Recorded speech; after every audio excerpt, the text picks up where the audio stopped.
जय हिंद दोस्तों। आशा करता हूं कि आप सब लोग बेहतर होंगे। मेरा नाम है पंकज शर्मा और मैं स्वागत करता हूं आप सभी का एससीएस एकेडमी के यूट्यूब चैनल पर। दोस्तों, आज के इस लेक्चर में हम लोग अंग्रेजों की भारत विजय के बारे में बात करेंगे, जो कि प्रारंभ हुई थी अंग्रेजों की बंगाल विजय से। क्लियर? चलिए, तो सबसे पहले हम देख लेते हैं कि इस टॉपिक में हम लोग क्या क्या मुद्दों पर चर्चा करने वाले हैं। सबसे पहले हम बात करेंगे कि अंग्रेजों की भारत विजय का अभियान जो था वो बंगाल विजय से ही प्रारंभ हुआ, तो उन्होंने बंगाल को ही क्यों चुना। मतलब ये कि भारत का एक बहुत बड़ा हिस्सा था जहां पर कई सारी यूरोपीय शक्तियां जो थी वो भारत में अपना प्रभुत्व जमाने की कोशिश कर रही थी, लेकिन आखिरकार बंगाल में ऐसी क्या बात थी, वो कौन सी परिस्थितियां थी, वो कौन सी चीजें थी, विशेषताएं थी जो अंग्रेजों को दिखाई दी बंगाल में, और उन्होंने अपने भारत विजय का अभियान जो था वो बंगाल से शुरू किया था। तो सबसे पहले किसकी बात करेंगे? बंगाल ही क्यों चुना गया। उसके बाद बात करेंगे कि बंगाल विजय के लिए युद्ध हुआ था जिसका नाम था प्लासी का युद्ध। प्लासी का युद्ध हुआ 23 जून 1757 को, और 23 जून 1757 के इस प्लासी के युद्ध में जीत के बाद ही कहीं ना कहीं बंगाल और उसके आसपास के जो क्षेत्र थे वो अंग्रेजों के कब्जे में आ गए थे। तो कहीं ना कहीं ये जानने की जरूरत है कि ये प्लासी के युद्ध हुआ क्यों था, इसके कारण क्या थे। तो कारणों पर हम चर्चा करेंगे इन डिटेल में। उसके बाद हम बात करेंगे कि जो प्लासी का युद्ध था, जिसमें एक तरफ तो अंग्रेजों की सेना का नेतृत्व कर रहा था लॉर्ड क्लाइव और दूसरी तरफ सिराजुद्दौला की सेना थी। तो नवाब सिराजुद्दौला की सेना और लॉर्ड क्लाइव की सेना जब प्लासी के युद्ध में टक्कर हुई तो यहां पर नवाब सिराज की सेना हार गई। अब नवाब सिराज की सेना हार गई तो उसके हार के कारणों पर भी यहां पर चर्चा करना पड़ेगा कि भाई ऐसी क्या बात थी कि सिराजुद्दौला की एक बड़ी सेना थी, अंग्रेजों की एक छोटी सी सेना थी, वो छोटी सी सेना के आगे सिराज की बड़ी सेना टिक ना सकी। तो उन सब कारणों पर भी चर्चा करने की जरूरत है। फिर हम बात करेंगे प्लासी के युद्ध के परिणामों की। दोस्तों, हार तो गया सिराजुद्दौला। प्लासी के युद्ध में नवाब की हार के बाद बंगाल के क्षेत्र पर अंग्रेजों का कब्जा हुआ, लेकिन इस हार के परिणाम जो थे वो बहुत ही व्यापक हुए थे। ये परिणामों की हम बात करें तो भारतीयों के तो खिलाफ रहे, अगेंस्ट रहे ये परिणाम, लेकिन यह परिणाम जो है चर्चा के योग्य हैं अंग्रेजों के संदर्भ में। इस युद्ध में विजय के बाद अंग्रेजों को बहुत ज्यादा फायदा हुआ। हम ये कह सकते हैं कि प्लासी के युद्ध की जीत अंग्रेजों के लिए बहुत महत्वपूर्ण साबित हुई। तो उन सभी महत्व की हम चर्चा करेंगे अंग्रेजों के संदर्भ में, और इस चीज को भी देखेंगे कि भारतीयों में इसका क्या प्रभाव पड़ा है, भारत पर इसका क्या प्रभाव पड़ा है। और उसके बाद बात करेंगे प्लासी के युद्ध के संबंध में कहे गए कथनों को लेकर। प्लासी का युद्ध देश का एक बहुत बड़ा महत्वपूर्ण युद्ध रहा, देश के इतिहास को एक धारा को बदलने वाला युद्ध रहा, कहीं ना कहीं भविष्य को बदलने वाला युद्ध रहा। तो ऐसे युद्ध को लेकर इतिहासकारों ने समय समय पर अलग अलग कथन दिए हैं। उन कथनों पर भी, स्टेटमेंट्स पे हम लोग चर्चा करेंगे। क्यों? क्योंकि कभी कभी एग्जाम में स्टेटमेंट्स से सीधा क्वेश्चन बन जाता है। तो दोस्तों, इन सभी बिंदुओं पर जब हम चर्चा करेंगे तो ये पूरा जो एक एरिया है हमारा प्लासी का युद्ध और अंग्रेजों की बंगाल विजय का, ये प्री हो मेंस हो सबकी दृष्टि से पूरी तरीके से बोल सकते हैं कवर हो जाएगा। ठीक है, एक कंप्लीट स्टडी जो होती है वो यहाँ पर हम लोग इस मुद्दे की जो है वो कर लेंगे। ठीक है, तो चलिए शुरू करते हैं पहले टॉपिक की, जो है बंगाल ही क्यों, है ना। हम उससे बात करते हैं कि अंग्रेजों ने बंगाल को ही क्यों चुना था अपने भारत विजय के अभियान के लिए। ठीक है, चलिए, तो बंगाल ही क्यों, सबसे पहले देखें दोस्तों, तो याद रखना है कि बंगाल जो पूर्वी भारत का एक प्रमुख तटीय राज्य रहा, इसकी आर्थिक और सामाजिक स्थिति जो थी, आर्थिक और सामरिक स्थिति जो थी, सामाजिक स्थिति जो थी, वो कहीं ना कहीं इंपॉर्टेंट थी। अगर हम आर्थिक और सामरिक स्थिति की बात कर लें तो इसके दृष्टि से देखा जाए तो एक बंगाल जो था एक संपन्न प्रांत था। इसकी संपन्नता का श्रेय कहीं ना कहीं मुर्शिद कुली खां और अलीवर्दी खां जैसे बंगाल के नवाबों को जाता है। बंगाल की एक स्वतंत्र राज्य के तौर पर स्थापना कैसे हुई, इसको लेकर मैंने एक लेक्चर अपडेट कर रखा था, आप उसको देखेंगे तो आपको समझ में आ जाएगा कि बंगाल की एक स्वतंत्र राज्य के तौर पर आधुनिक समय में स्थापना कैसे हुई थी। और मुर्शिद कुली खां ने जब इसकी एक स्वतंत्र राज्य के तौर पर स्थापना की तो वही व्यक्ति था जिसने बंगाल को एक कृषि अर्थव्यवस्था में बदला था। इससे एक निर्धारित रेवेन्यू सिस्टम को यहाँ पर लगाया गया और उसके साथ ही बंगाल की संपन्नता का दौर भी शुरू हो गया था। तो जो बंगाल स्वतंत्र तौर पर मुर्शिद कुली खां ने स्थापित किया, जैसे अलीवर्दी खां ने अपने सर्वोच्चता पर पहुंचाया था, वो संपन्न बंगाल का प्रांत जो था वो अंग्रेजों को दिख रहा था, और कहीं ना कहीं बंगाल की वह संपन्नता अंग्रेजों को अट्रैक्ट करने का मूल कारक हुई। कहीं ना कहीं इस तरफ बंगाल की एक सामरिक स्थिति भी थी जो कि कहीं ना कहीं अंग्रेजों के एक सुरक्षित साम्राज्य के लिए जरूरी थी, तो वो भी यहाँ पर उनको दिखाई पड़ती है। और इन्हीं कारणों से कहीं ना कहीं अंग्रेजों ने सबसे पहले बंगाल को चुना है। तो पहले आप बताएंगे आर्थिक और सामरिक स्थिति, क्योंकि ये एक प्रकार से बहुत इंपॉर्टेंट क्षेत्र हो गया था पूर्वी क्षेत्र में। बंगाल की विशालता भी कहीं ना कहीं अंग्रेजों की बंगाल पर नजर पड़ने का एक प्रमुख कारण थी। हुआ ये था कि बंगाल जो है वो एक छोटा मोटा प्रांत तो नहीं था, बंगाल उस समय का बहुत बड़ा प्रांत हुआ करता था, सबसे बड़ा प्रांत हुआ करता था। अगर हम बात करें बंगाल की, तो यहाँ पर लगभग 11 अलग अलग प्रांत मिले हुए थे। पूरा बिहार की बात कर लें, है ना, हम इसमें असम के कुछ हिस्से की बात कर लें, बांग्लादेश जो आज है वो हो, आज का बंगाल हो, उड़ीसा का एरिया हो, झारखंड का एरिया हो, ये पूरा का पूरा क्षेत्र कहीं ना कहीं इसमें शामिल था। तो एक बहुत बड़ा क्षेत्र था। और दूसरी बात ये था कि सभी नदियां कहीं ना कहीं इस क्षेत्र की तरफ आती हैं, तो एक उपजाऊ मैदान भी था ये। तो बंगाल एक उपजाऊ भूमि थी, बहुत बड़ी भूमि थी, वर्षा यहाँ पर अच्छी होती थी। तो कहीं ना कहीं इन सभी दृष्टि से एक संपन्नता की तरफ बंगाल स्थापित होता है। तो ये चीजें अंग्रेजों को अट्रैक्ट करती हैं कि वे अपना अभियान बंगाल से प्रारंभ करें। कहीं ना कहीं दूसरे कारण की बात करें तो बंगाल एक व्यापारिक केंद्र भी था। बंगाल का व्यापारिक महत्व जो है वो आधुनिक काल में ही नहीं रहा, ये प्राचीन काल से महत्वपूर्ण रहा है। इसलिए कहीं ना कहीं समय समय पर बंगाल पर अलग अलग साम्राज्य हुए, बंगाल पर आधिपत्य स्थापित करने की कोशिश की गई थी। लेकिन जब हम मध्यकाल की बात करें तो कहीं ना कहीं बंगाल की संपन्नता को ठेस पहुंचती है, उसकी तरफ विशेष ध्यान नहीं दिया जाता है। प्राचीन काल में तो जब अलग अलग राजवंश हुआ करते थे, पाल वंश जैसे, तब इसकी वृद्धि कहीं ना कहीं देखी गई थी। लेकिन जब हम बात करें तो मध्यकाल में थोड़ी सी स्थिति गंभीर हुई, परंतु आफ्टर ऑल पूरी स्थिति को देखें तो बंगाल जो था वो एक अच्छा व्यापारिक केंद्र था।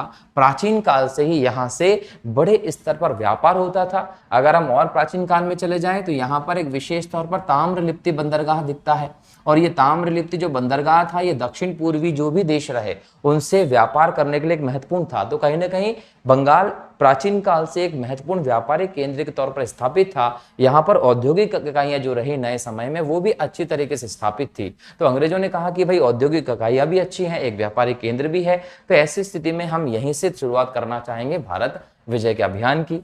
दूसरी बात यह थी कि एक तटवर्ती क्षेत्र था, बंगाल एक तटवर्ती क्षेत्र था, इसका बहुत बड़ा अच्छा तट है, डेल्टाई प्रदेश में आता है। और ये तटवर्ती क्षेत्र की स्थिति जो थी वो दो कारणों से बंगाल के लिए, अंग्रेजों के लिए बहुत ज्यादा इंपॉर्टेंट रही। एक तो ये व्यापार आसान था, जब आप व्यापार करते हैं तो इस समय आयात और निर्यात की गतिविधियां थी, और ये आयात निर्यात की गतिविधियां जो थी वो इस तटीय इलाके पर मौजूद बंदरगाह से आसान थी। मतलब अंग्रेज लोग जिस प्रकार का उस समय समुद्री व्यापार करते थे, उस समुद्री व्यापार के लिए बंगाल की जो तटीय स्थिति थी वो कहीं ना कहीं महत्वपूर्ण साबित हो रही थी, उसका बंदरगाह महत्वपूर्ण साबित हो रहा था। उनकी व्यापार संबंधी सारी गतिविधियां आसानी से की जा सकती थी। उस समय बंगाल का जो बंदरगाह था वो एक बेहतर बंदरगाह माना गया।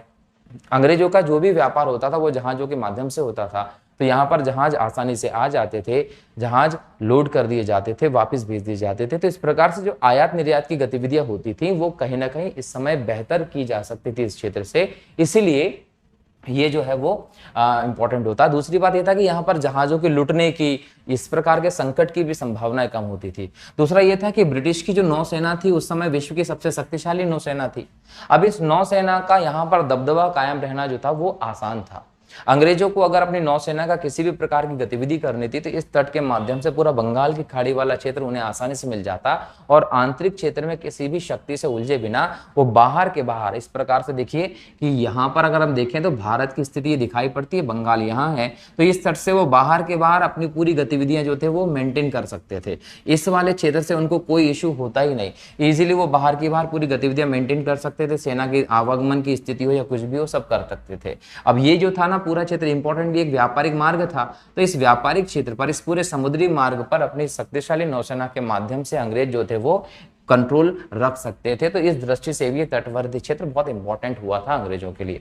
दूसरी बात यह है कि बंगाल सबसे अलग था, बाहरी आक्रमण का भय नहीं था। याद रखिए कि बंगाल यहाँ पर मौजूद है, अब यहाँ पर है, पूर्वी क्षेत्र में है, उत्तर से इधर से इधर से इधर से इधर से बाहरी आक्रमण का टेंशन था नहीं, और इधर भी अगर हम देखें तो कोई विशेष तौर पर बेहतर, बड़ा, व्यापक शक्ति वाला स्वतंत्र राज्य देखने को नहीं मिलता। इन सभी क्षेत्रों में अगर हम आ जाएं तो इन सबसे अलग बंगाल की पोजीशन हम लोगों को दिखाई पड़ती है। कैसे? अगर दक्षिण में आएंगे तो यहाँ पर आपको डच मिलते हैं, पुर्तगाली मिलते हैं, स्वीडिश मिलते हैं, फ्रांसीसी मिलते हैं। इसके अलावा यहाँ पर मराठों का अलग हिस्सा चल रहा है। एक तरफ हैदराबाद जो है वो अपना अलग अस्तित्व रखे हुए, एक तरफ मैसूर अलग चल रहा है, अवध अलग चल रहा है। तो कहीं ना कहीं बाकी के हिस्सों में कई सारे स्वतंत्र राज्य भी थे जिनका अंग्रेजों को सामना करना पड़ सकता था।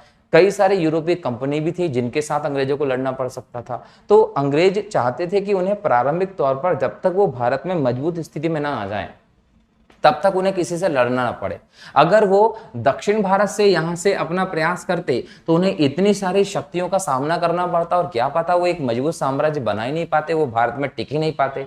तो उन्होंने क्या किया कि उन्होंने कहा कि पहले हमें एक मजबूत स्थायित्व चाहिए बिना किसी संघर्ष में उलझे, और मजबूती के साथ हम स्थायित्व जब पा लेंगे, एक स्टेबिलिटी पा लेंगे, तो उसके बाद हम दूसरों से निपट लेंगे। तो वही हुआ बंगाल में कि बंगाल क्या था, सबसे अलग प्रांत था। यहाँ पर अंग्रेजों ने अपना अधिकार किया, यहाँ पर अपने आप को स्थापित कर लिया, अपनी शक्ति को बढ़ा लिया, और उसके बाद क्या किया, इधर से दूसरे क्षेत्रों की तरफ अपना साम्राज्य का विस्तार करना उन्होंने प्रारंभ कर लिया। क्यों? क्योंकि देखिए वो स्थायित्व तो मिल चुका है, ना पैसे की टेंशन है, ना सेना की टेंशन है, ना आक्रमण की टेंशन है। अलग से आपने स्थायित्व कर लिया, मजबूती के साथ अपनी सेना को दक्षिण की तरफ, पश्चिम की तरफ भेज भेज के आप जीतते चले जा रहे हैं, और यहीं से बाद में पूरा एक क्षेत्र जो होता है वो अंग्रेज अपने अंडर में ले लेते हैं। तो कहीं ना कहीं बंगाल की जो अलग एक स्थिति रही, वो स्थिति बहुत जरूरी थी। अंग्रेज जब बंगाल पर कब्जा करने के लिए आए तो उन्हें किसी भी शक्ति से लड़ना नहीं पड़ा और उन्हें एक मजबूत आधार मिल पाया।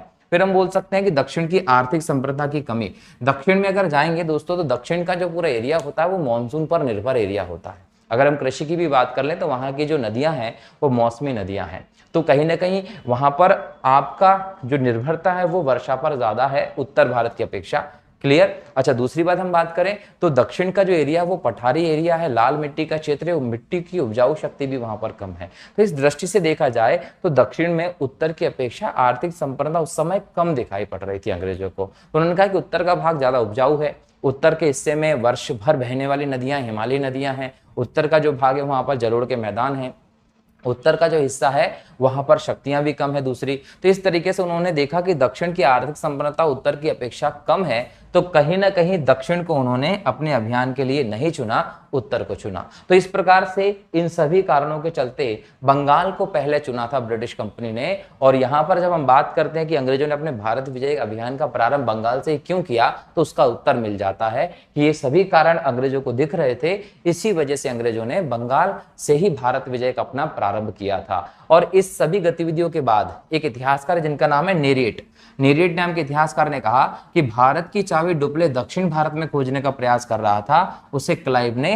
बंगाल से खोज निकाला, उत्तर से खोज निकाला। डुप्ले कौन है यहाँ पर? डुप्ले एक फ्रांसीसी वायसराय रहा जो कि भारत में फ्रांसीसी सरकार की जो साम्राज्यवादी महत्वाकांक्षा है उनको पूरा करने का काम कर रहा था, भारत में फ्रांसीसी साम्राज्य को फैलाने का काम कर रहा था। और क्लाइव जो था वो अंग्रेजी कंपनी का बोल सकते हैं बंगाल में गवर्नर था, एक प्रकार से वो कंपनी का नेतृत्व कर रहा था। तो क्लाइव ब्रिटिशर्स की तरफ से था, डुप्ले फ्रांसीसियों की तरफ से था। डुप्ले ने जितनी भी एक्टिविटीज की थी वो दक्षिण भारत में की थी, और बंगाल के क्लाइव था उसने बंगाल से अपनी एक्टिविटी करना शुरू की थी। जिसने बंगाल से अपना एक्टिविटी करना शुरू किया उसने भारत में अपना स्थान कहीं ना कहीं एक स्थायित्व प्रदान किया, और जिसने दक्षिण से खोजने की कोशिश की थी वो कंपनी जो थी वो अंततः भारत से चली गई। तो डुप्ले जो था उसने भारत की चाबी दक्षिण से खोजने का प्रयास किया, लेकिन जो क्लाइव था उसने उसको उत्तर से खोज निकाला। ये बात यहाँ पर प्रतीत होती है, और कहीं ना कहीं इसलिए नेरियट ने ये भी कहा है।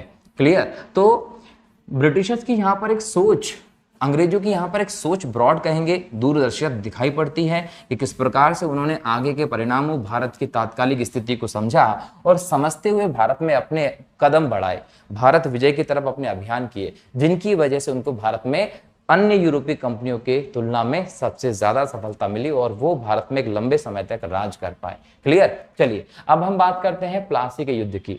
अंग्रेजों की जो बंगाल विजय होती है वो बंगाल विजय का जो प्रारंभ होता है वो प्लासी के युद्ध से होता है। अब प्लासी के युद्ध की हम बात करें दोस्तों तो ये वो युद्ध था जो 23 जून 1757 को बंगाल में प्लासी नामक जगह पर हुआ था। ये प्लासी जगह जो है वो भागीरथी नदी जो यहाँ बहती है उसके पूर्व में स्थित है। प्लासी के युद्ध जो था उसके बारे में अगर हम जानना चाहें तो हम इसके कारणों पर चर्चा कर ले तो हमें वो सभी दृश्य दिखाई पड़ जाएगा कि आखिर ये युद्ध क्या क्यों हुआ था। क्लियर। और उसके बाद फिर हम इसको दोबारा से यहाँ पर प्रूव कर लेंगे। तो सबसे पहले हम बात कर लेते हैं कि वो क्या कारण थे कि प्लासी का युद्ध हुआ। क्लियर। उन कारणों की, उन स्थितियों की सबसे पहले बात करते हैं। तो पहला कारण जो रहा वो था राजनीतिक एकता का विखंडन।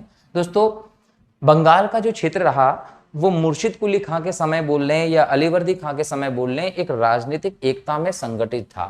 तो ऐसी स्थिति में कोई बंगाल के इस क्षेत्र से पंगा नहीं ले सकता था। ब्रिटिशर्स जो थे वो सन 1700 से बंगाल में हैं, बल्कि 1651 में, याद रखिएगा, अंग्रेजों की 1651 में फैक्ट्री खुल गई थी पहली पूर्वी तट पर। कौन सी? वो थी हुगली पर। तो कहीं ना कहीं 1651 में इनकी प्रेजेंस रही बंगाल में। सन 1700 में कहीं ना कहीं यहाँ पर फोर्ट विलियम की स्थापना भी हो गई थी। जॉब चार्नक ने कलकत्ता का पूरा स्थापना, मतलब पूरा डिजाइन तैयार किया और नए सिरे से वो बनता है और फोर्ट विलियम सन 1700 में आ गया था। यहाँ तक कि 1717 में सम्राट फर्रुखशियर से, याद रखिएगा, फर्रुखशियर्स जो था, इससे इनको एक मॉडर्न एक फरमान भी मिल गया था फ्री ट्रेड करने का। लेकिन इन सब के बावजूद अंग्रेज बंगाल के इस क्षेत्र में अपना कोई प्रभावी कदम नहीं उठा पाए। वो एक व्यापारी के तौर पर भी यहाँ से व्यापार कर रहे थे। क्यों कर रहे थे? क्योंकि कहीं ना कहीं बंगाल की राजनीतिक एकता जो थी वो विद्यमान थी। और इससे थोड़ा सा आगे बढ़ते हैं तो मुर्शिद कुली खां का समय चल रहा है बंगाल में, उसके बाद अलीवर्दी खां का समय चल रहा है बंगाल में। ऐसी कोई स्थिति थी नहीं कि यहाँ की एकता विखंडित होती। तो कहीं ना कहीं मजबूती के साथ बंगाल उस समय स्थापित था। लेकिन जब अलीवर्दी खां की मृत्यु हुई, याद रखिएगा, अलीवर्दी खां का युग जो रहा वो बंगाल का स्वर्ण युग माना जाता है। तो अलीवर्दी खां की जब मृत्यु हुई तो इसकी मृत्यु के बाद इसका नाती सिराजुद्दौला जो है वो बंगाल का नवाब बनता है। और सिराजुद्दौला के बंगाल के नवाब बनने के साथ ही यहाँ की राजनीतिक एकता का विखंडन हो जाता है। क्लियर। और राजनीतिक एकता का विखंडन जब हुआ तो कहीं ना कहीं शक्ति जो थी वो कम हो गई। और ऐसे में अंग्रेजों ने देख लिया था कि अब सिराजुद्दौला को हराकर बंगाल को अपने आधिपत्य में लेना मुश्किल नहीं होगा, और उन्होंने युद्ध कर लिया जिसमें उन्हें जीत मिली। अब हम इस राजनीतिक विखंडता को इस दृष्टि से देखें कि सिराज जो रहा और उसका एक प्रभावी शासन की मंशा को भी देखते हैं। क्लियर। कहीं ना कहीं याद रखना है कि यहाँ पर राजनीतिक विखंडता हुई, इस वजह से सिराज और बंगाल का नवाब कम हुआ है। हम इस विखंडता को डिटेल में समझेंगे कब? हार के कारणों में, है ना। ये राजनीतिक विखंडता क्या थी? क्योंकि सिराज जब बनता है नवाब तो उसकी मौसी हो, उस समय बंगाल के व्यापारी हो, उस समय उनका सेनापति रहा हो मीर जाफर, ऐसे सब लोग जो थे वो सिराज के विरुद्ध हो गए थे। षड्यंत्र शुरू हो गया था जिससे कि विखंडता की स्थिति बनती है और बंगाल कमजोर लगने लगता है, नवाब कमजोर लगने लगता है और अंग्रेज उसे आसानी से हरा देते हैं। यहाँ पर सिराज के प्रभावी शासन की मंशा जो थी वो भी कारण बनती है। एक्चुअल में क्या था, आपका अंग्रेजों से कोई डिस्प्यूट डायरेक्टली दिखाई नहीं पड़ रहा था। जैसे हम अलीवर्दी खां के समय की बात करें तो वो इनको कंट्रोल भी किए हुए था और डायरेक्ट किसी भी प्रकार के कॉन्फ्लिक्ट में फंसा भी नहीं था।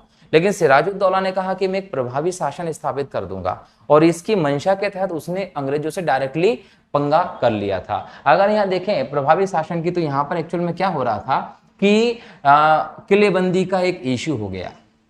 एक्चुअल में जब अलीवर्दी खां शासक था तो इसने क्या किया था कि जो फ्रांस की कंपनी थी, जो ब्रिटेन की कंपनी थी, इनको अपने अपने क्षेत्रों की किलेबंदी करने से रोक रखा था। लेकिन वो एक कूटनीतिक तरीके से रोक रखा था। यहाँ पर सिराजुद्दौला ने इनसे डायरेक्टली टक्कर ले ली। जब इन्होंने फोर्ट विलियम की किलेबंदी करना प्रारंभ कर दिया तो सिराजुद्दौला ने कहा कि आप आपकी कंपनियों की किलेबंदी नहीं करेंगे। और इसके बावजूद जब अंग्रेजों ने किलेबंदी करना प्रारंभ किया तो ये उनसे डायरेक्टली क्या करता है, कॉन्फ्लिक्ट कर लेता है, उनके एरियो पर कब्जा कर लेता है। जैसे कि उसने कासिम बाजार पर कब्जा कर लिया, जैसे कि उसने फोर्ट विलियम पर कब्जा कर लिया। तो यहाँ पर एक प्रकार से प्रभावी शासन चाहता था सिराजुद्दौला को। ऐसा लग रहा था कि मैं जैसा कहूंगा वैसा ही अंग्रेजों को करना पड़ेगा। लेकिन अंग्रेज इस समय की स्थिति को भांप चुके थे और वैसा करने के लिए तैयार नहीं थे। तो दोनों के बीच में कॉन्फ्लिक्ट हो गए थे और ये कॉन्फ्लिक्ट कहां पीक पॉइंट पर पहुंचे? वो पहुंचे प्लासी के युद्ध में।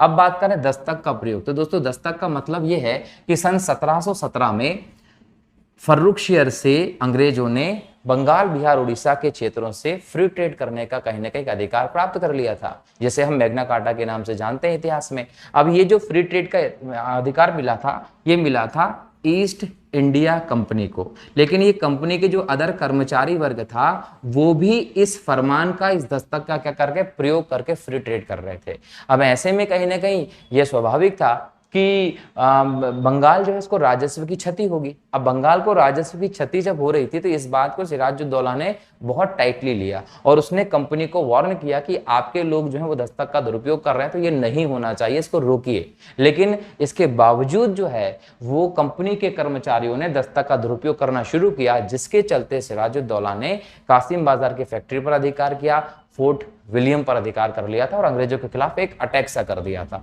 तो कहीं ना कहीं जैसे ही इस सब के कारण अटैक किया, वो वजह बन गया किसका, प्लासी के युद्ध की। इसके अलावा ब्लैक होल की घटना जो है वो भी यहाँ पर दिखाई पड़ती है प्लासी के युद्ध के कारण की। एक्चुअल में क्या हुआ ये कि समझना है कि दस्तक का दुरुपयोग किया जा रहा था। दस्तक का जब दुरुपयोग किया जा रहा था तो ऐसे में क्या हुआ कि सिराजुद्दौला ने कंपनी के कर्मचारियों को रोकने का प्रयास किया। कंपनी के कर्मचारियों को सिराजुद्दौला ने जब रोकने का प्रयास किया तो उन्होंने रुकने से कहीं ना कहीं बोल दिया कि बोले हम तो करेंगे, तुमको क्या करना है कर लीजिए। तो सिराजुद्दौला ने यहाँ पर किया 1756 में जून के 5 तारीख के आसपास इनकी एक फैक्ट्री थी जिसका नाम था कासिम बाजार। अब ये जो कासिम बाजार का इलाका था यहाँ पर सिराजुद्दौला ने कब्जा कर लिया। इसके बाद होती है एक संधि जिसको आप बोलते हैं अलीनगर की संधि, और अलीनगर की संधि जो रही, संधि के माध्यम से चीजों को स्थापित करने की कोशिश की गई। लेकिन कुछ दिनों बाद इस संधि का उल्लंघन किया किसने, अंग्रेजों ने। अब अंग्रेजों ने जैसे इसका उल्लंघन किया तो सिराजुद्दौला को गुस्सा आया और उसने क्या किया, फोर्ट विलियम जो है पर आक्रमण कर दिया। अब जब सिराजुद्दौला ने फोर्ट विलियम पर आक्रमण किया तो यहां से सभी के सभी अंग्रेज जो रहे उनको क्या किया, भगा दिया, और कहीं ना कहीं 146 सैनिक जो थे उनको क्या किया, सिराजुद्दौला ने गिरफ्तार कर लिया।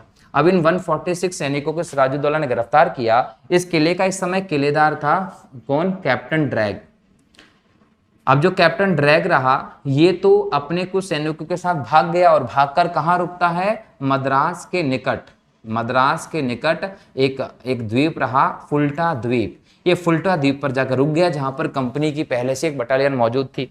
तो ये वहां जाकर शरण ले लेता है और यहां से क्या करता है, ब्रिटेन से सहायता बुलवा लेता है कि भाई गड़बड़ हो गई है, तो सहायक जो है वो बुलाए, कहां जाकर, फुल्टा द्वीप पर। अब आराम से ये फुल्टा द्वीप पर रुके हैं कुछ दिन तक और इन्होंने ब्रिटेन मैसेज कर दिया, वहां से कंपनी की और बुलवा ली। तो याद रखना है कि इसने सैनिक सहायता बुलवा ली और वो सैनिक सहायता किसके नेतृत्व में आती है, लॉर्ड क्लाइव के नेतृत्व में। तो क्लाइव का यहां से भारत आगमन हो जाता है। लेकिन दूसरी तरफ क्या हुआ कि फोर्ट विलियम पर जैसे ही सिराज ने अधिकार किया, अधिकार करने के बाद यहाँ पर 146 सैनिक, जिसमें एक व्यक्ति है जिसका नाम था हॉलवेल, ये तो हॉलवेल सहित 146 लोगों को सिराज ने एक छोटे से कमरे में बंद कर दिया। ये बंद करने का काम कब किया था, 20 जून 1756 को। याद रखिएगा 20 जून 1756 की यह घटना रही जब सिराजुद्दौला ने एक छोटे से कमरे में इतने सारे सैनिकों को बंद कर दिया। जब इनको बंद कर दिया और 21 जून को 1756 में जब उस कमरे का दरवाजा खोला गया तो केवल 23 लोग ही जिंदा थे। मतलब बाकी के जो 123 लोग थे उनकी इस घटना में मृत्यु हो गई थी। इसे भारतीय इतिहास में ब्लैक होल की घटना कहा जाता है जो सिराजुद्दौला के समय हुई थी। अब ये जो 23 लोग बचे थे ना, इन बचने वालों में हॉलवेल भी था और इस पूरी घटना का जो विवरण किया है दुनिया में वो एकमात्र व्यक्ति जो है वो यही हॉलवेल है। इसलिए हमको शंका भी होती है कि ये घटना सही थी कि गलत थी। ऐसा तो नहीं कि प्लासी का युद्ध का कारण बनाने के लिए, सिराजुद्दौला पर आक्रमण करने के लिए ये घटना बनाई गई हो, क्योंकि प्रथम दृष्टयांत तो हमें यह दिखता है कि जितने भी रूल्स रेगुलेशन को तोड़ा जा रहा था, जितने भी नियमों के विरुद्ध काम किया जा रहा था वो अंग्रेजों के द्वारा किया जा रहा था। और सिराजुद्दौला की कार्रवाई भले ही जोश में की गई हो, बिना सोचे समझे की गई हो, लेकिन वो कार्रवाई सही प्रतीत होती है क्योंकि अंग्रेज निरंतर कानून का, नियमों का भारत में उल्लंघन कर रहे थे। तो उन्हें रोकना, उन्हें सजा देना बहुत ज्यादा जरूरी था। तो अगर सिराजुद्दौला के सारे कदम सही प्रतीत होते हैं तो अंग्रेजों ने कैसे उसके ऊपर आक्रमण करके उसको युद्ध में हराने की व्यवस्था कर ली, कैसे प्लासी का युद्ध हो गया। तो यहां पर यह माना जाता है कि षड्यंत्रिक रूप से हॉलवेल ने यह पूरी व्यवस्था को रचा है और इतिहास की किताबों में लिख दिया है, ताकि इतिहास में जब भी कोई इस घटना को पढ़े तो अंग्रेजों के सिराजुद्दौला के ऊपर किए गए कदम को सही मानने लगे। क्यों? क्योंकि भाई ऐसा कहा जाएगा कि सिराजुद्दौला के नेतृत्व में जब ये चीज घटना हुई और इतने सारे अंग्रेज लोगों को उसने एक छोटे से कमरे में बंद कर दिया, जिसमें दम घुटने से 123 लोगों की मृत्यु हो गई, तो जाहिर था कि अंग्रेज लोग सिराजुद्दौला पर आक्रमण करेंगे करेंगे। तो ऐसे में अंग्रेजों के आक्रमण को, उनकी मंशा को सही दर्शाने के लिए ये हॉलवेल के द्वारा किया गया षड्यंत्र भी कहीं ना कहीं लगता है। क्यों? क्योंकि ये कैसे एक प्रकार से हो सकता है कि 146 लोगों को जो बंद किया उनमें हॉलवेल भी था और बचने वाले में भी हॉलवेल था। तो एक प्रकार से दो दो ऐसी बोल सकते कोऑर्डिनेट्स जो होते हैं वो ऐसे हो नहीं सकते ना, तो कोइंसिडेंट्स जनरली इतने ज्यादा नहीं हो सकते, तो इसे एक साजिश भी मानी जाती है। बहरहाल जो भी हो, लेकिन ब्लैक होल की जो घटना हुई थी वो हुई थी 21 जून 1756 में, और ये घटना ही कहीं ना कहीं प्लासी के युद्ध का कारण बना। इस घटना के माध्यम से अंग्रेजों ने ये दर्शाने की कोशिश की कि हमने सिराज के ऊपर जो आक्रमण किया वो नैतिक था, वो गलत नहीं था, क्योंकि सिराज ने ऐसा कदम उठाया था। तो ये सभी कहीं ना कहीं क्या बोलते हैं, कारण बनते हैं प्लासी के युद्ध में, बोल सकते हैं कि कहीं ने जो होना था। अब इन सब चीजों के चलते प्लासी का युद्ध होता है। अब देखिए कि 23 लोग जिंदा बचे, इधर दूसरी तरफ क्या हुआ है, क्लाइव की सेना आ रही है। क्लाइव की सेना जो थी वो आई, फोर्ट विलियम पर अधिकार करने के बाद जो सिराजुद्दौला था वो वापस कहाँ चला गया, सिराजुद्दौला वापस चला गया कहाँ, मुर्शिदाबाद। ये मुर्शिदाबाद क्या हुआ करती थी, इस समय राजधानी हुआ करती थी इस क्षेत्र बंगाल की। तो सिराजुद्दौला ने फोर्ट विलियम पर अधिकार किया, ये पूरी घटनाएं करके वो कहाँ चला गया, मुर्शिदाबाद। और ये उसको एक विजय जैसा लगा, उसको ऐसा लगा कि भाई हमने अंग्रेजों को मार के भगा दिया। तो सिराजुद्दौला क्या करता है, वहां जाकर जश्न मनाने लगता है। लेकिन दूसरी तरफ क्या होता है, लॉर्ड क्लाइव के नेतृत्व में लगभग 500 सैनिक आते हैं और वो 500 सैनिक फोर्ट विलियम पर आकर कब्जा कर लेते हैं। और उसके बाद जो है वो क्लाइव की कूटनीतिक व्यवस्था चालू होती है, जिसके तहत वो क्या करता है, सिराज विरोधी गुट के जो लोग थे उनको अपनी तरह मिलाना शुरू कर लेता है। और यहीं से तय हो जाता है कहीं ना कहीं क्या, प्लासी के युद्ध को होना और सिराज की हार का मामला। तो इस प्रकार से क्लाइव ने वापस फोर्ट विलियम पर कब्जा किया और यहीं से फिर युद्ध होना कहीं ना कहीं एक प्रकार से आवश्यक हो गया और युद्ध की तारीख घोषित की गई 23 जून 1757। स्थान चुना गया बंगाल का प्लासी और यहां पर युद्ध होता है। लेकिन इस युद्ध का परिणाम होता है सिराजुद्दौला की हार। क्लियर? तो सिराजुद्दौला की हार होती है तो ये भी समझना जरूरी है कि सिराजुद्दौला जैसा व्यक्ति जिसके पास अच्छी सेना थी वो कैसे हार गया इस युद्ध में। तो हम लोग यहाँ बात करेंगे कि सिराजुद्दौला की हार के क्या कारण थे, नवाब की हार के कारणों पर भी अब चर्चा किया जाएगा। तो यहाँ पर अगर आपसे पहले पूछा जाए एग्जाम में कि भाई प्लासी के युद्ध के कारण क्या थे, तो आप बोलेंगे राजनीतिक एकता का विखंडन हो गया था, सिराज का प्रभावी शासन की मंशा थी, दस्ता का दुरुपयोग हुआ, ब्लैक होल की घटना कारण बनते हैं। यहां पर एक बात याद रखिएगा, नवीन चंद्र सेन एक इतिहासकार रहे, उन्होंने सिराज की सेना की प्लासी के युद्ध में हार के परिणाम को इस प्रकार से बताया कि प्लासी के युद्ध के बाद भारत के लिए शाश्वत दुख की रात का आरंभ हुआ था।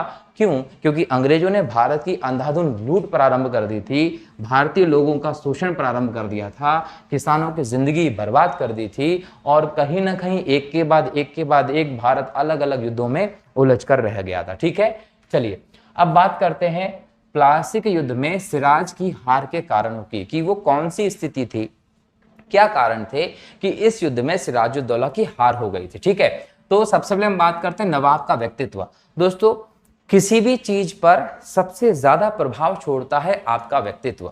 आपको क्या रिजल्ट मिलना है, क्या रिजल्ट आप चाहते हैं, क्या उसके हिसाब से आपको रिजल्ट मिला है, ये बहुत हद तक आपके व्यक्तित्व पर निर्भर करता है। अगर आपका व्यक्तित्व सही है तो आपके निर्णय के परिणाम भी सही हो सकते हैं। लेकिन डिफॉल्ट अगर आपके व्यक्तित्व में ही है तो आप आपके निर्णय के सही होने की आशा मत कीजिए और उसके सही परिणाम प्राप्त होने की आशा मत कीजिए। तो याद रखिएगा कि आपका व्यक्तित्व ही आपको बनाता है, तो हमेशा आपका व्यक्तित्व अच्छा होना चाहिए। एक शुद्ध चरित्र का इंसान होना आपके लिए बहुत ज्यादा जरूरी है। तो कहीं ना कहीं नवाब सिराजुद्दौला का जो व्यक्तित्व था वो यहाँ पर कारक बनता है उसकी हार का। कारक कैसे बनता है कि नवाब सिराजुद्दौला जो था उसको पता चल गया था कि मीर जाफर उसके साथ विश्वासघात कर रहा है। उसको पता चल गया था कि मीर जाफर जो है कहीं ना कहीं अंग्रेजों के साथ गुप्त रूप से एक संधि करके बैठा हुआ है। उसको पता था कि एक विश्वासघाती व्यक्ति है। उसके बावजूद सिराजुद्दौला ने नवाब को गिरफ्तार नहीं किया, सॉरी मीर जाफर को गिरफ्तार नहीं किया। तो कहीं ना कहीं ये उसकी एक गलती रही। अगर आपको पता है कि आपकी टीम में कोई विश्वासघाती है तो उस विश्वासघाती की एक्शन का पता होने के बाद उसको आपको गिरफ्तार करवाना चाहिए।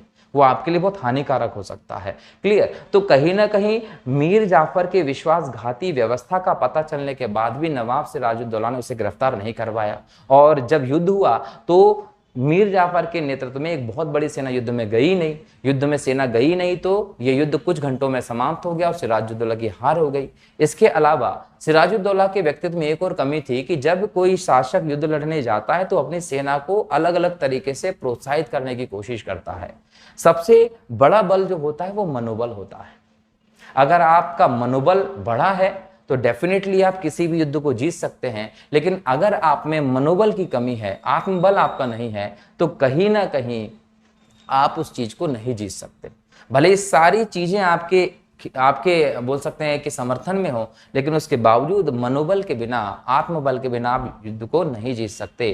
तो यहाँ पर जरूरत थी सिराज को कि ये अपनी सेना का मनोबल बढ़ाता, उन्हें उसका उत्साहवर्धन करता, परंतु ऐसा नहीं हुआ। सिराज तो इस युद्ध में भाग खड़ा हुआ था। तो इसे भागना नहीं चाहिए था, इसे अपने सैनिकों का मनोबल बनाना चाहिए था, इसे मीर जाफर को गिरफ्तार करना चाहिए था। तो कहीं ना कहीं ये सिराज का व्यक्तित्व रहा जिसने उसकी सेना को कमजोर किया और सिराजुद्दौला हार गया। दूसरा बात था मीर जाफर व अन्य अधिकारियों का विश्वासघात। दोस्तों, सबसे बड़ा घात अगर होता है तो वह विश्वासघात होता है। आप किसी भी चीज से जीत सकते हैं, परंतु अगर आपके साथ विश्वासघात होता है तो आघात सबसे बड़ा आघात होता है और उससे आप उभर जाएं तो बहुत बड़ी बात होती है। इसलिए आप ना तो किसी के साथ विश्वासघात करें और अपने से विश्वासघात करने वाले का साथ भी ना लें। क्लियर? कहीं ना कहीं ये यहां पर देखने को मिलता है। मीर जाफर जो रहा ये नवाब बनना चाहता था, इसकी अपनी महत्वाकांक्षाएं थी और वो महत्वाकांक्षा थी नवाब बनने की। तो ये नवाब बनना चाहता था। इस बात की जानकारी मिलती है किसको? अंग्रेजों को। तो ये नवाब कैसे बनेगा? तो इसने क्या किया, क्लाइव के साथ एक संधि कर ली। अब इसने क्लाइव के साथ जो संधि की, उस संधि के तहत इसने किया कि भाई युद्ध में हम अंग्रेजों का साथ देंगे और इसके बाद जब युद्ध जीत जाएंगे तो मीर जाफर को नवाब बनाया जाएगा।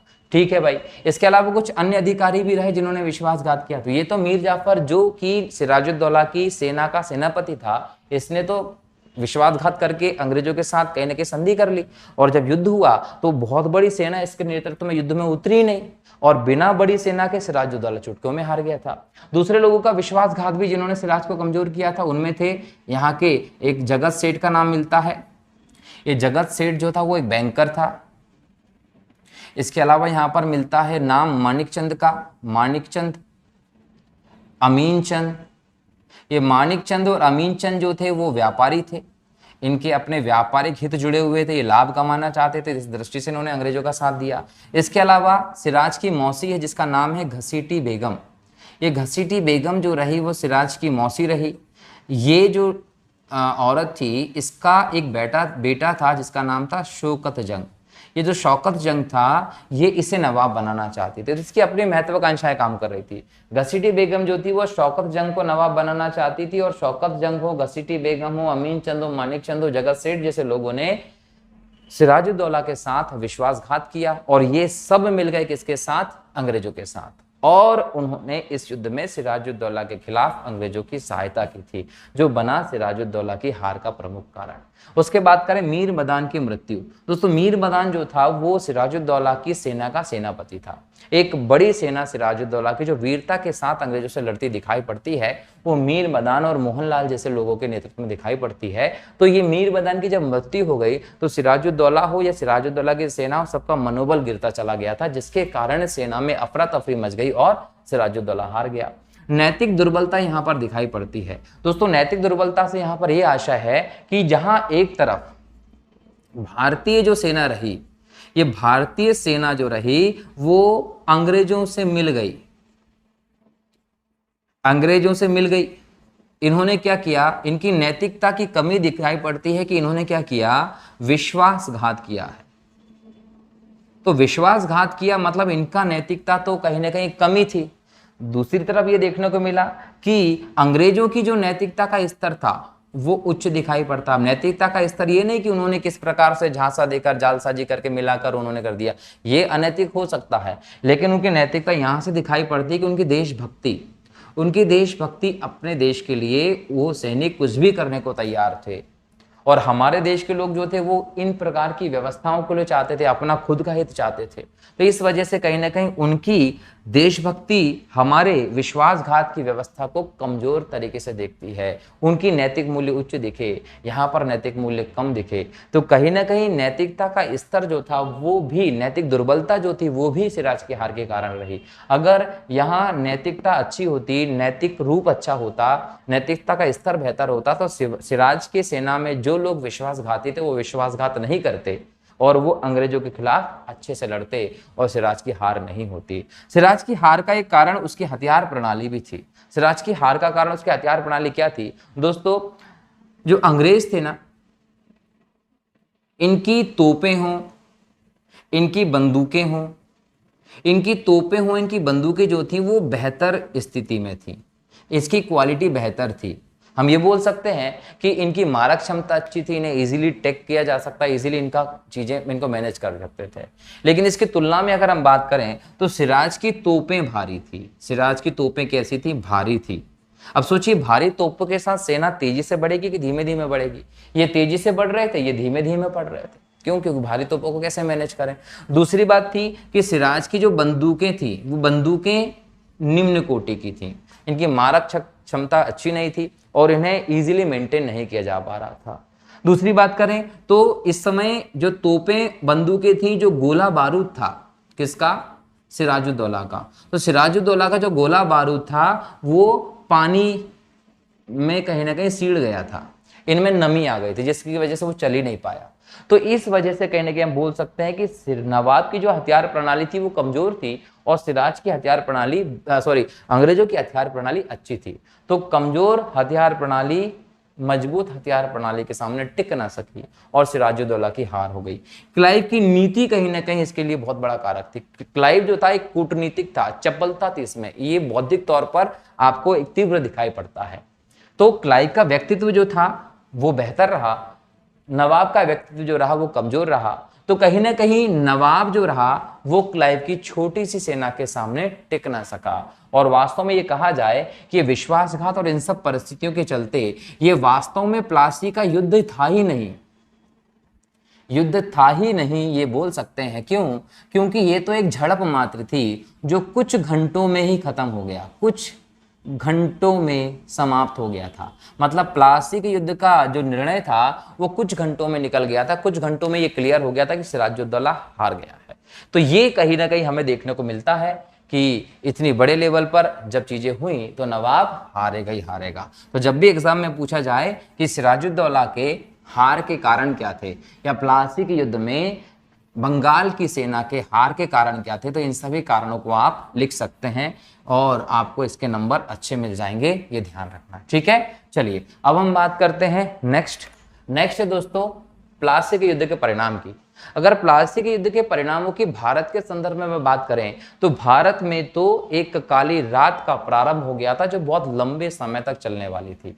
भारत में एक शोषण का युग प्रारंभ हो रहा था, भारत में एक दरिद्रता का युग प्रारंभ हो रहा था, भारत में एक अत्याचार का युग प्रारंभ हो रहा था और दूसरी तरफ ये अंग्रेजों के लिए हर तरीके से बेहतर साबित हुआ था। इसका अंग्रेजों के लिए राजनीतिक महत्व रहा, सैनिक महत्व रहा, आर्थिक महत्व रहा और नैतिक महत्व भी आप कह सकते हैं। तो अंग्रेजों के लिए प्लासी के युद्ध के परिणाम कई प्रकार से महत्वपूर्ण रहे जितने प्रकार से भारतीयों के ये खिलाफ रहे हैं। इस प्रकार से आप देख सकते हैं कि अंग्रेजों को ये कई प्रकार से महत्व के रहे। सबसे पहले हम बात कर लेते हैं राजनीतिक महत्व की।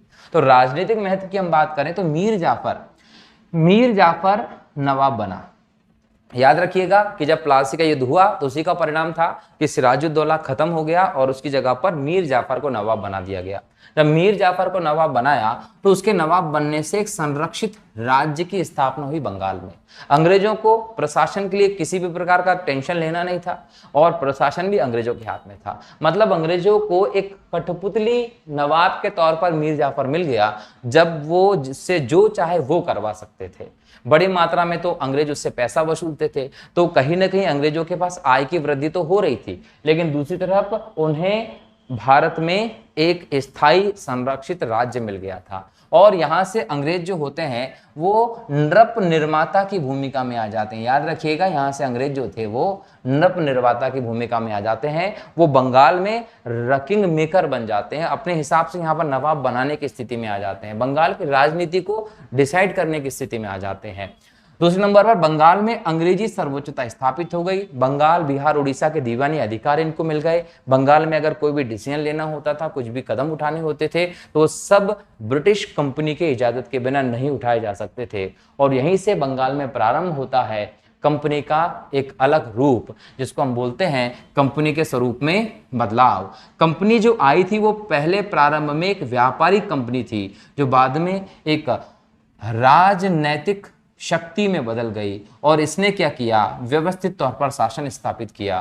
कुछ ही दिनों बाद क्लाइव को बंगाल का गवर्नर बनाकर भेज दिया गया। गवर्नर की प्रणाली शुरू कर दी गई। बंगाल में क्लाइव के माध्यम से प्रारंभ में अंग्रेजी रूल्स को लागू करना शुरू कर दिया गया और अंततः जब पकड़ और मजबूत हो गई तो 1773 का रेगुलेटिंग एक्ट लेकर आ गए और एक एक करके गवर्नर जनरल, वायसराय के माध्यम से एक सिस्टमेटिक शासन स्थापित कर दिया। कंपनी के स्वरूप में बदलाव आ गया। पहले वो कंपनी जो केवल व्यापार करना चाहती थी, अब वो भारत पर अपना हक जमाने के लिए, भारत को अधिकार में लेने के लिए राजनीतिक शक्ति के तौर पर बदल गई थी। भारत की राजनीतिक दुर्बलता का ज्ञान हो गया। यह परिणाम था किसके प्रति, अंग्रेजों के लिए। कहीं ना कहीं अंग्रेजों को प्लासी के युद्ध में भारतीयों की एक प्रकार से कमजोर स्थिति को देखा कि भारतीय लोग जो थे वो विश्वासघात में क्या स्थिति रखते हैं, भारतीय लोगों की युद्ध प्रणाली क्या है, सब चीजें उनको पता चल गई। उसके माध्यम से उनको लग गया कि भारत के अन्य क्षेत्रों में भी कुछ इसी प्रकार की शक्ति होगी, मतलब वो इस आधार पर देखें तो वो पूरे भारत को आसानी से जीत लेंगे। ये उनको समझ में आने लगा था, क्योंकि भारतीय क्षेत्र की संबंधित कमजोरियां जो थी राजनीति की, वो अंग्रेजों को पता चल गई थी, जिसके बाद अन्य क्षेत्रों को जीतने का उनका मनोबल बढ़ गया। अन्य एरिया को जीतने का उनको कहीं ना कहीं एक आधार मिल गया, आसानी से जीत लिया उन्होंने। साम्राज्य विस्तार का मार्ग खुल गया था। बंगाल को आपने जीत ही लिया, बंगाल को आपने जीता तो आपके पास पैसा बहुत आने लगा था। उसका प्रयोग करके वहां पर आपने एक सेना स्थापित की, उस सेना का प्रयोग करके इजीली आपने बाकी के क्षेत्रों पर अटैक करना शुरू किया और बाकी के क्षेत्रों पर आप साम्राज्य विस्तार कर सकते थे। इस बात को कहीं ना कहीं इन्होंने यहाँ पर समझ लिया था। यहाँ से मार्ग खुल गया था कि अब हम बंगाल में भारत में स्थापित हो गए हैं, अब हमें क्या करना है, भारत के अन्य क्षेत्रों को जीतना है। तो इन्होंने अब ध्यान दिया अन्य क्षेत्रों को जीतने की तरफ। इसके बाद हम देखें सैनिक महत्व का, तो यहां पर दोस्तों सैनिक महत्व जो रहा बहुत इंपॉर्टेंट रहा। यहां पर ब्रिटिश सैनिक प्रभुता स्थापित होती है। ब्रिटिश सैनिक प्रभुता स्थापित होने की बात यह थी कि अंग्रेजों को यह समझ में आ गया कि हम हर मायने में भारतीय सैनिकों से बेहतर सैनिक हैं। भारतीय सैनिकों की सेना से अंग्रेजों की सेना बहुत बेहतर है, जो किसी भी जगह पर भारतीयों को युद्ध करके हराने में सक्षम है। यहाँ पर कंपनी की एक छोटी सी सेना थी और सिराज की सेना बड़ी थी, तो कंपनी की छोटी सी सेना ने सिराज की बड़ी सेना को हरा दिया आसानी से। भले ही वो किसी भी प्रकार के साधनों को, विश्वासघात की स्थिति, सब चीजों के चलते हराया हो, लेकिन छोटी सी सेना ने सिराज की बड़ी सेना को हरा दिया, जिसने ये साबित कर दिया कि जो भारतीय सेना थी वो सेना एक भीड़ थी। तो भारतीय सैनिकों की सेना सैनिकों की भीड़ साबित हुई और अंग्रेजों की सेना का इस पर प्रभुता स्थापित हुई और उस सेना के बल पर अब ये क्षेत्रों को जीतने की स्थिति में थे। बंगाल से पैसे लेकर इन्होंने एक शक्तिशाली सेना का गठन भी कर दिया। इन्होंने क्या किया, बंगाल से खूब राजस्व वसूला और उस राजस्व का प्रयोग एक शक्तिशाली सेना के गठन में करना शुरू कर दिया, जिस शक्तिशाली सेना से इसने भारत के दूसरे क्षेत्रों को भी जीता था। तो ये था इनका क्या, सैनिक महत्व, कि किस प्रकार से इनकी सेना की प्रभुता स्थापित हुई और इन्होंने भारतीय बोल सकते पैसे का यूज करके अपनी एक संगठित सेना बनाई। अब हम बात करते हैं आर्थिक महत्व की। तो दोस्तों याद रखिएगा कि जब ब्रिटिश इंडिया कंपनी भारत आई थी तो उसका उद्देश्य लाभ कमाना ही था। जब इसने भारत पर अधिकार करने की मंशा की तो उसका उद्देश्य भी केवल लाभ कमाना था। ये भारतीय का वित्तीय आर्थिक शोषण करना चाहती थी, इसे पैसा चाहिए था। मूल कारण हर एक चीज के पीछे सिर्फ ये था, भारत का आर्थिक शोषण करना। और जब प्लासी का युद्ध जीत लिया तो उन्होंने इसमें कोई कसर नहीं छोड़ी। आर्थिक रूप से सबसे बेहतर परिणाम साबित हुआ अंग्रेजों के लिए प्लासी का युद्ध और बंगाल की विजय। बंगाल उस समय का सबसे धनी प्रांत था जिसको कामधेनु गाय का दर्जा दिया था। जब चाहे जो चाहे आप बंगाल से प्राप्त कर सकते थे। जब बंगाल को इन्होंने जीत लिया तो बंगाल की अंधाधुंध लूट का युग प्रारंभ हो गया। तीनों प्रेसिडेंसी, जिसमें हम बंगाल की बात कर लें, मद्रास की बात कर लें और मुंबई की बात कर लें, आगे जाकर तीनों प्रेसिडेंसियों का जो व्यय था, जो खर्च था कंपनी का, वो बंगाल से निकाला जाने लगा। सेना का निर्धारण, सेना की बनावट, सेना की स्थिति भी भारत के पैसों से की जाने लगी। भारत में इनका अभियान जो थे, रहने का खर्च था, वो सब के सब भारत के पैसों से किया जाने लगा, जिसके कारण कहीं ना कहीं अंग्रेजों को भारत में एक स्थायित्व मिलता है। क्लियर। यहाँ पर एक और चीज देखना पड़ेगा कि बंगाल, बिहार, उड़ीसा के दीवानी अधिकार जो थे वो अंग्रेजों को मिल गए। अंग्रेजों ने इस क्षेत्र से राजस्व वसूल करना शुरू कर दिया। यहाँ से मालगुजारी बहुत ज्यादा मात्रा में वसूल की जाने लगी, जिससे कि अंग्रेजों की आय बढ़ गई और उन्होंने अपने आप को एक मजबूत शक्ति के तौर पर स्थापित कर दिया। पर्सिवल स्पेयर नाम के इतिहासकार कहते हैं कि यह जो लूट थी वो खुली और निर्लज्जतापूर्ण लूटपाट थी। तो कहीं ना कहीं ये खुली व निर्लज्जतापूर्ण लूटपाट का युग प्रारंभ होता है। अंग्रेजों ने भारत को लूटने में कोई कसर नहीं छोड़ी थी। जो इन्होंने पैसा यहां से प्राप्त किया उसको भारत के खिलाफ, भारत को बर्बाद करने के लिए प्रयोग करना प्रारंभ कर दिया था। तो कहीं ना कहीं स्थायित्व इसके पैसे से मिलता है।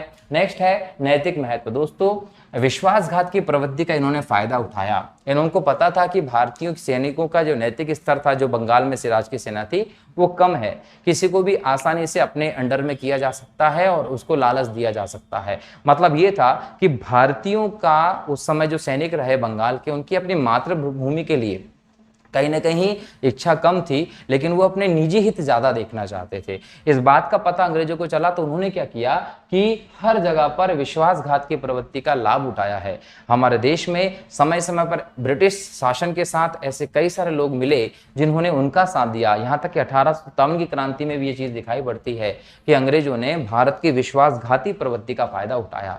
कई लोग भारतीय सैनिकों के खिलाफ अंग्रेजों के साथ हो गए थे, जो कि एक बहुत बड़ा विश्वासघात होता है। तो ये एक नैतिक महत्व दिखता है कि भारतीय सैनिकों की, ऐसे कुछ लोगों की नैतिक स्तर की कमजोरी का फायदा अंग्रेजों ने उठाया, उन्हें भारतीय सैनिकों के खिलाफ अपने हक में कर लिया और उनकी सहायता से कई साम्राज्यों पर विजय प्राप्त कर ली थी। यहां से फूट डालो और शासन करो की नीति जो था उसका अनुसरण और भी आसान हो जाता है। जहां पर विश्वासघात की प्रवृत्तियां ज्यादा हो, नैतिक स्तर कम हो, वहां पर आसानी से फूट डालने का काम किया जा सकता है। तो फूट डालो और शासन करो की नीति जो है उसका अच्छे से यहाँ पर अनुसरण किया गया अंग्रेज सरकार के द्वारा। तो ये नैतिक महत्व रहा। अब हम बात करते हैं प्लासी के युद्ध से संबंधित कथनों को लेकर। इतिहासकारों ने प्लासी के युद्ध को महत्व को देखते हुए इसको लेकर स्टेटमेंट्स भी दिए, जिसमें फेमस स्टेटमेंट है के.एम. पणिकर का। के.एम. पणिकर कहते हैं कि प्लासी एक सौदा था।